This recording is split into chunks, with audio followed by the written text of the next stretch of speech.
We're back with another episode of Hoosier Myths and Legends. I'm Rebecca Wilhelm. I'm Mary Quigley. And I'm Hope Wilhelm. Join us as we dive into the spookier side of the Hoosier state. So what comes to your mind when you think of Indiana? Do you think of corn? Do you think of basketball? Do you think of the Indianapolis 500?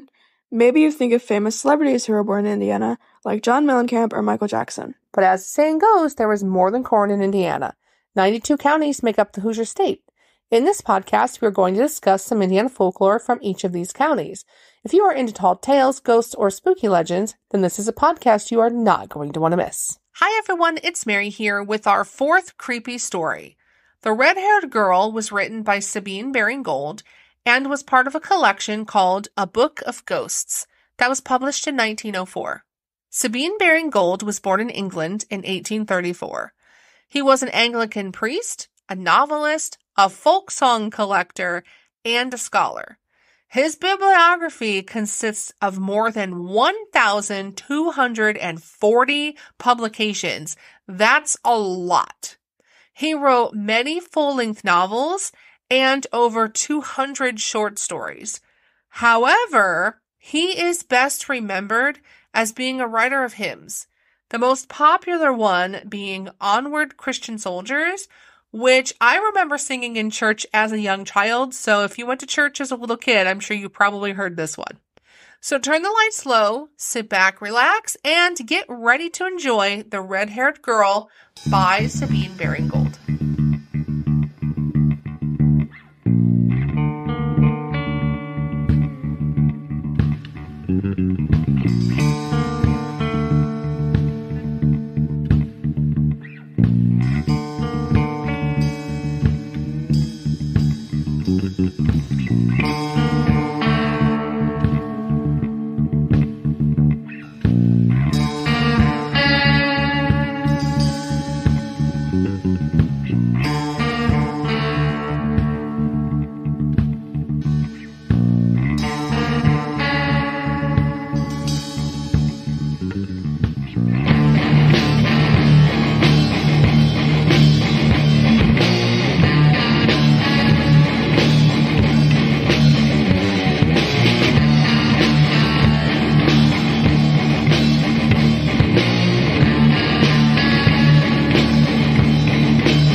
Now, let's get into our story. In 1876, we took a house in one of the best streets and parts of I don't give the name of the street or the number of the house because the circumstances that occurred in that place were such as to make people nervous and shy, unreasonably so, of taking those lodgings after reading our experiences therein. We were a small family, my husband, a grown-up daughter, and myself, and we had 2 maids, a cook, and the other was house and a parlor maid in one. We had not been a fortnight in the house before my daughter said to me one morning, "Mama, I do not like Jane." That was our house parlor maid. "Why so?" I asked. "She seems respectable, and she does her work systematically. I have no fault to find with her, none whatsoever." "She may do her work," said Bessie, my daughter, "but I dislike inquisitiveness." "Inquisitiveness?" I exclaimed. "What do you mean? Has she been looking into your drawers?" "No, Mama, but she watches me. It's hot weather now, and when I'm in my room, occasionally, I leave my door open whilst writing a letter or doing a little bit of needlework. And then I am almost certain to hear her outside. If I turn sharply round, I see her slipping out of sight. It is most annoying." I really was unaware that I was such an interesting personage to make it worth anyone's while to spy out my proceedings. "Nonsense, my dear. You are sure it's Jane?" "Well, I suppose so." There was a slight hesitation in her voice. "If not Jane, who can it be?" "Are you sure it is not Cook?" "Oh, no, it's not Cook. She's busy in the kitchen. I've heard her there, when I've gone outside my room upon the landing after having caught that girl watching me." "If you have caught her," said I suppose you spoke to her about the impropriety of her conduct." "Well, caught is the wrong word. I've not actually caught her at it. Only today I distinctly heard her at my door. I saw her back as she turned to run away when I went towards her." "But you followed her, of course." "Yes, but I did not find her on the landing when I got outside." "Where was she then?" "I don't know." "But did you not go and see?" She slipped away with astonishing celerity, said Bessie. I can take no steps in the matter. If she does it again, speak to her and remonstrate. But I never have a chance. She is gone in a moment. She cannot get away so quickly as all that. Well, sometimes she does. And you are sure it's Jane? I asked again. And again she replied, if not Jane, who else can it be? There is no one else in the house. So this unpleasant matter ended for the time. The next intimation of something of the sort proceeded from another quarter. In fact, from Jane herself. She came to me some days later and said with some embarrassment in her tone, if you please, ma'am, if I do not give satisfaction, I would rather leave the situation. Leave? I exclaimed. Why, I have not given you the slightest cause. I have not found fault with you for anything as yet. Have I, Jane? On the contrary, I have been much pleased with the thoroughness of your work, and you are always tidy and obliging. It isn't that, ma'am, but I don't like being watched whatever I do. Watched, I repeated? What do you mean? You surely do not suppose I'm running after you when you are engaged in your occupations. I assure you I have other more important things to do. No, ma'am, I don't suppose you do. Then who watches you? I think it must be Miss Bessie. Miss Bessie? I could say no more. I was so astounded. Yes, ma'am. When I'm sweeping out a room and my back is turned, I hear her at the door. And when I turn myself about, I just catch a glimpse of her running away. I see her skirts. Miss Bessie is above doing anything of the sort. If it's not Miss Bessie, then who is it, ma'am? There was a tone of indecision in her voice. My good Jane, said I, set your mind at rest. Miss Bessie could not act as you suppose. Have you seen her on these occasions and assured yourself that it is she? No, ma'am, I've not, so to speak, seen her face, but I know it ain't cook, and I'm sure it ain't you, ma'am, so who else can it be? I considered for some moments, and the maid stood before me in a dubious mood. You say you saw her skirts. Did you recognize the gown? What did she wear? It was a light cotton print, more like a maid's morning dress. Well, set your mind at ease, Miss Bessie has got not such a frock as you describe. I don't think she has, said Jane, but there was someone at the door watching me who ran away, and I turned myself about. Did she run upstairs or down? I don't know. I did go out on the landing, but there was no one there. I'm sure it wasn't cook, for I heard her clattering the dishes down in the kitchen at the time. Well, Jane, there is some mystery in this. I will not accept your notice. We will let matters stand over till we can look into this complaint of yours and discover the rights of it. Thank you, ma'am. I'm very comfortable here, but it is unpleasant to suppose that one is not trusted and is spied upon wherever one goes and whatever one is about.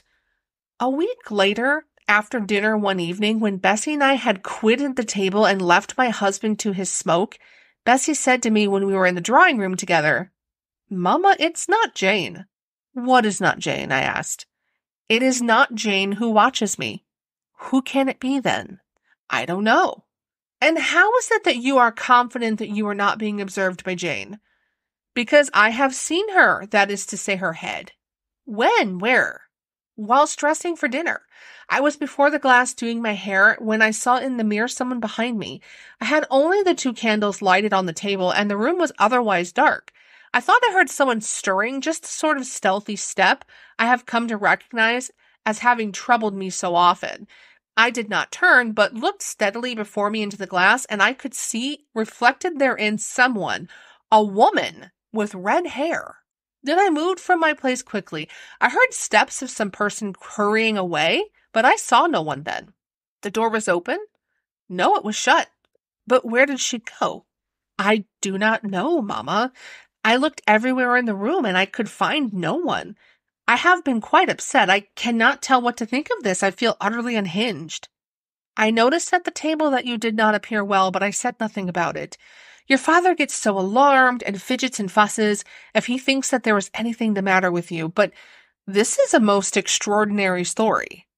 It is an extraordinary fact, said Bessie. You have searched your room thoroughly? I have looked into every corner. And there was no one there? No one. Would you mind, Mamma, sleeping with me tonight? I'm so frightened. Do you think it could be a ghost?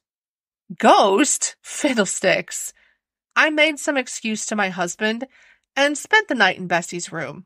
There was no disturbance that night of any sort, and although my daughter was excited and unable to sleep till long after midnight, she did fall into a refreshing slumber at last, and in the morning said to me, "Mama, I think I must have fancied that I saw something in the glass. I dare say my nerves were overwrought." I was greatly relieved to hear this, and I arrived at much the same conclusion as did Bessie, but was again bewildered and my mind unsettled by Jane, who came to me just before lunch when I was all alone and said, "Please, ma'am, it's only fair to say, but it's not Miss Bessie." "What is not Miss Bessie? I mean, who is not Miss Bessie?" "Her as is spying on me." "I told you it could not be she. So who is it?" "Please, ma'am, I don't know. It's a red-haired girl." "But Jane, be serious. There is no red-haired girl in the house." "I know there ain't, ma'am, but for all that she spies on me." "Be reasonable, Jane," I said, disguising the shock her words produced on me. "If there be no red-haired girl in this house, how can you have one watching you?" "I don't know, but one does." "How do you know that she is red-haired?" "Because I've seen her." "When?" "This morning." "Indeed?" "Yes, ma'am. I was going upstairs when I heard steps coming softly after me. The back stairs, ma'am. They're rather dark and steep, and there's no carpet on them, as on the front stairs, and I was sure I heard someone following me, so I twisted about thinking it might be the cook, but it wasn't. I saw a young woman in a print dress, and the light as came from the window at the side fell on her head, and it was carrots, regular carrots." "Did you see her face?" "No, ma'am. She put her arm up and turned and ran downstairs, and I went after her but never found her." "You followed her? How far?" "To the kitchen. Cook was there, and I said to Cook, says I, 'Did you see a girl come this way?' And she said short like, 'No.'" "And Cook saw nothing at all?" "Nothing. She didn't seem very pleased at my axing. I suppose I frightened her, as I'd been telling her about how I was followed and spied on." I mused a moment only, and then said solemnly, "Jane, what you want is a pill. You are suffering from hallucinations. I know a case very much like yours, and take my word for it, in that your condition of liver or digestion, a pill is a sovereign remedy. Set your mind at rest. This is a mere delusion caused by pressure on the optic nerve. I will give you a pill tonight when you go to bed, another tomorrow, a third on the day after, and that will settle the red-haired girl. You will see no more of her." "You think so, ma'am?" "I am sure of it." On consideration, I thought it as well to mention the matter to the cook, a strange reserved woman, not given to talking, who did her work admirably, but whom for some explicable reason I did not like. If I had considered a little further as to how to broach the subject, I should have proved more successful, but by not doing so, I rushed the question and obtained no satisfaction. I had gone down to the kitchen to order dinner, and the difficult question had arisen how to dispose of the scraps from yesterday's joint. "Rissoles, ma'am?" "No," said I, "not rissoles. Your master objects to them." "Then perhaps croquettes?" "They are only rissoles in disguise." "Perhaps cottage pie?" "No, that is inorganic rissole, a sort of protoplasm out of which rissoles are developed." "Then, ma'am, I might make a hash." "Not an ordinary, bare-faced, rudimentary hash?" "No, ma'am, with French mushrooms or truffles or tomatoes." "Well, yes, perhaps. By the way, talking of tomatoes, who is that red-haired girl that has been seen around the house?" "Can't say, ma'am." I noticed at once that the eyes of the cook contracted, her lips tightened, and her face assumed a half-deviant, half-terrified look. "You have not many friends in this place, have you, cook?" "No, ma'am, none." "Then who can she be?" "Can't say, ma'am." "You can throw no light on the matter? It is very unsatisfactory having a person about the house, and she has been seen upstairs, of whom one knows nothing." "No doubt, ma'am." "And you cannot enlighten me?" "She is no friend of mine." "Nor is she of Jane's. Jane spoke to me about her. Has she remarked concerning this girl to you?" "Can't say, ma'am. As I notice all Jane says, she talks a good deal." "You see, there must be someone who is a stranger and who has access to this house. It is most awkward." "Very so, ma'am." I could get nothing more from the cook. I might as well have talked to a log, and indeed her face assumed a wooden look as I continued to speak to her on the matter, so I sighed and said, Very well. Hash with tomato, and went upstairs. A few days later, the house parlour-maid said to me, "Please, ma'am, may I have another pill?" "Pill?" I exclaimed. "Why?" "Because I have seen her again. She was behind the curtains, and I caught her putting out her red head to look at me." "Did you see her face?" "No, she up with her arm over it and scuttled away." "This is strange. I do not think I have more than 2 pedophyllin pills left in the box, but to those you are welcome. Only I should recommend a different treatment. Instead of taking them yourself, the moment you see or fancy that you see the red-haired girl, go at her with the box and threaten to administer the pills to her. That will rout her if anything will. But she will not stop for the pills. The threat of having them forced on her every time she shows herself will disconcert her. Conceive, I am supposing that on each occasion, Miss Bessie or I were to meet you on the stairs in a room, on the landing, in the hall, we were to rush on you and force, let us say, castor oil globules between your lips. You would give notice at once." "Yes, so I should, ma'am." "Well, try this upon the red-haired girl. It will prove infallible." "Thank you, ma'am. What you say seems reasonable." Whether Bessie saw more of the puzzling apparition, I cannot say. She spoke no further on the matter to me, but that may have been so as to cause me no further uneasiness. I was unable to resolve the question to my own satisfaction, whether what had been seen was a real person who obtained access to the house in some unaccountable manner, or whether it was what I have called it, an apparition.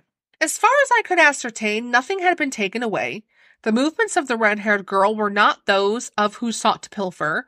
They seemed to me rather those of one not in her right mind, and on this supposition I made inquiries into the neighborhood as to the existence in our street, in any of the adjoining houses, of a person wanting in her wits, who was suffered to run about at will. But I could obtain no information that at all threw light on a point to me so perplexing. Hitherto I had not mentioned the topic to my husband. I knew so well that I should obtain no help from him that I made no effort to seek it. He would pish and paw and make some slighting reference to women's intellects and not further trouble himself about the matter. But one day, to my great astonishment, he referred to it himself. "Julia," said he, "do you observe how I have cut myself in shaving?" "Yes, dear," I replied. "You have a cotton wool sticking to your jaw as if you were growing a white whisker on one side." "It bled a great deal," said he. "I am sorry to hear it." And I mopped up the blood with my new toilet cover. "Never!" I exclaimed. "You haven't been so foolish as to do that." "Yes, and that is just like you. You are much more concerned about your toilet cover being stained than about my poor cheek, which is gashed." "You were very clumsy to do it," was all I could say. Married people are not always careful to preserve the amenities in private life. It is a pity, but it is so. "It was due to no clumsiness on my part," said he, "though how do I allow my nerves to be taken broken by married life that I cannot always command my hand, as was the case when I was a bachelor. But this time, it was due to that new stupid red-haired servant you have introduced into the house without consulting me or my pocket." "Red-haired servant?" I echoed. "Yes, that red-haired girl I've seen about. She thrusts herself into my study in a most offensive and objectionable way. But the climax of all was this morning when I was shaving. I stood in my shirt before the glass and had lathered my face and was engaged on my right jaw when the red-haired girl rushed between me and the mirror with both her elbows up. Screening her face with her arms and her head bowed, I started back and in do so cut myself. Where did she come from? Well, how can I tell? I did not expect to see anyone. Then where did she go? I do not know. I was too concerned about my bleeding jaw to look about me. The girl must be dismissed. I wish she could be dismissed, I said. What do you mean? I did not answer my husband, for I really did not know what answer to make. I was now the only person in the house that had not seen the red-haired girl, except possibly the cook, from whom I could gather nothing, but whom I suspected of knowing more concerning this mysterious apparition than she chose to admit.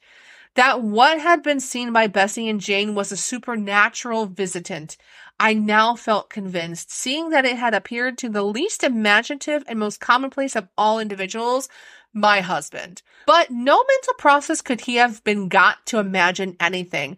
He certainly did see this red-haired girl, and that no living corporal maid had been in his dressing room at the time, I was perfectly certain. I was soon, however, myself to be included in the number of those before whose eyes she appeared. It was in this wise. Cook had gone out to do some marketing. I was in the breakfast room when, wanting a funnel to fill the little phial of brandy I always keep on the washstand in case of emergencies, I went to the head of the kitchen stairs to descend and fetch what I required. Then I was aware of a great clattering of the fire irons below and a banging about of the boiler and grate. I went down to the steps very hastily and entered the kitchen.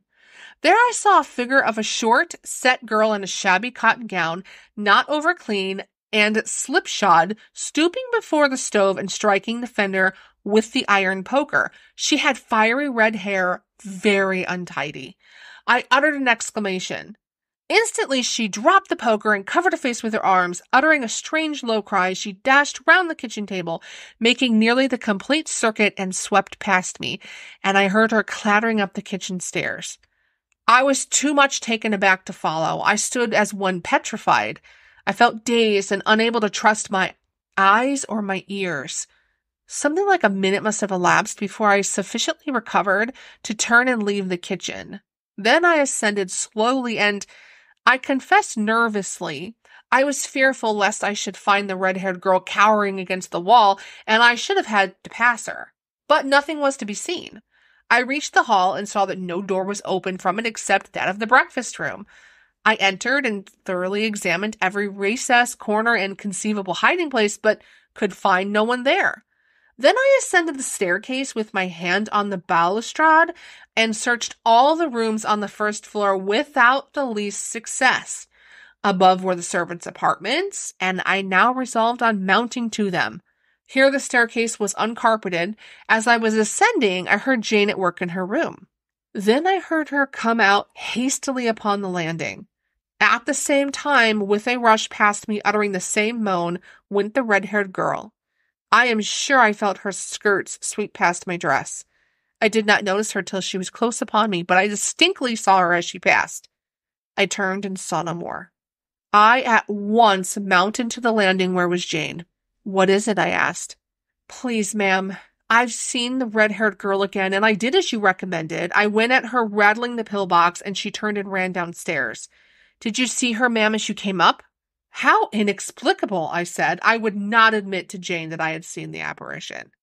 The situation remained unaltered for a week, the mystery unsolved. No fresh light had been thrown on it, and I did not again see or hear anything out of the way, nor did my husband. I presume, for he made no further remarks relative to the extra servant who had caused him so much annoyance. I presume he supposed that I had summarily dismissed her.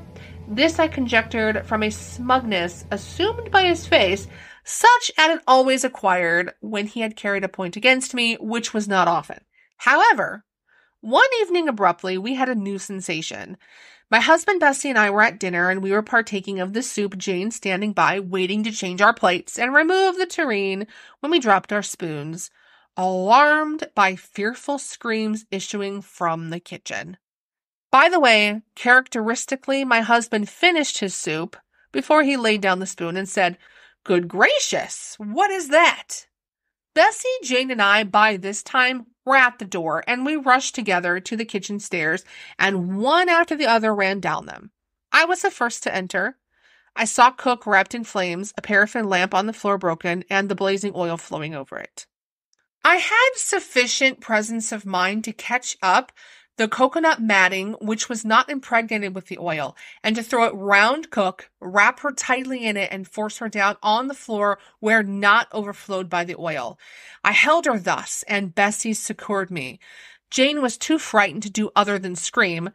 The cries of the burnt woman were terrible. Presently my husband appeared. "Dear me, bless me, good gracious," he said.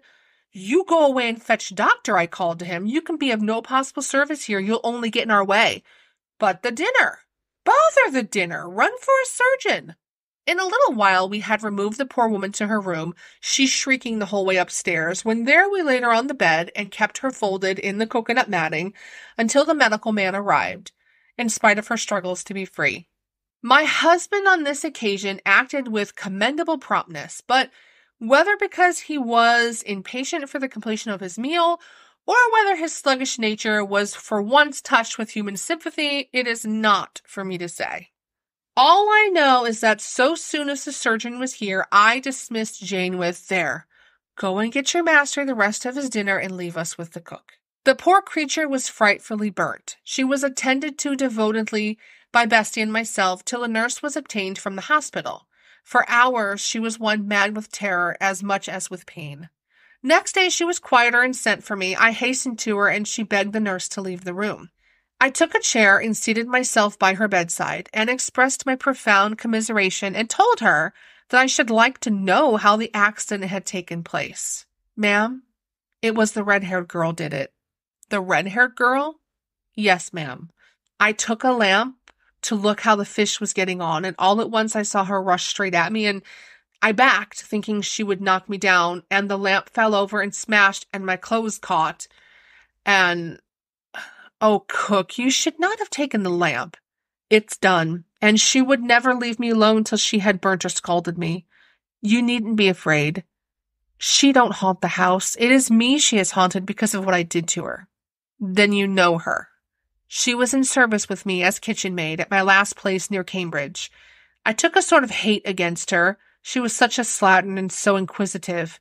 She peeped into my letters and turned out my box and drawers. She was ever prying, and when I spoke to her, she was that saucy. I regular hated her. And one day she was kneeling by the stove, and I was there too. And I suppose the devil possessed me, for I upset the boiler as was on the hot plate right upon her, just as she looked up, and it poured over her face and bosom and arms, and scalded her that dreadful. She died. And since then she has haunted me. But she'll do so no more. She won't trouble you further. She has done for me as she has always minded to do since I scalded her to death." The unhappy woman did not recover. "Dear me, no hope," said my husband, when informed that the surgeon despaired of her. "And good cooks are so scarce. By the way, that red-haired girl? Gone. Gone forever," I said. We hope you enjoyed hearing The Red-Haired Girl by Sabine Baring-Gould. Let us know what you thought by leaving a comment on one of our social media pages. Do you know of any creepy public domain stories we should share? Or are you an author who would like to share your work on our podcast? We would love to hear from you. Please send us an email to HoosierMythsAndLegends@gmail.com. Let us know if you wish to remain anonymous.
To see our source material, please visit our website, HoosierMythsAndLegends.com. Please find us and follow us on Facebook, Instagram, TikTok, and now Twitter. Hoosier Myths and Legends is a Quigley Productions podcast. Our theme song was written and recorded by Wet Blanket. The song title is Taxidermy Race Car. As always, stay spooky.